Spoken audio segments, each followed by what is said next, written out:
Let's graph and find the properties of a circle centered at x equals -1 and y equals 6, with radius 1. The center is the anchor point of the circle.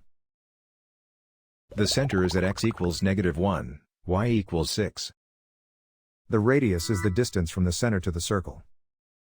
Step out by the radius, right, left, up, and down. These 4 points sit on the circle.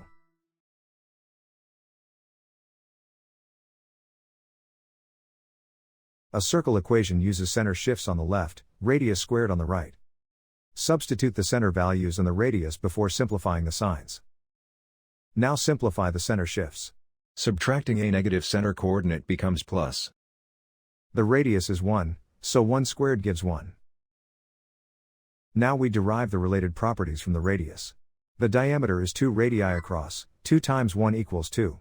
The circumference is 2 pi r, 2 times pi times 1 equals 2 pi. The area is pi r squared, pi times 1 squared equals 1 pi. So this circle is described by its center and radius.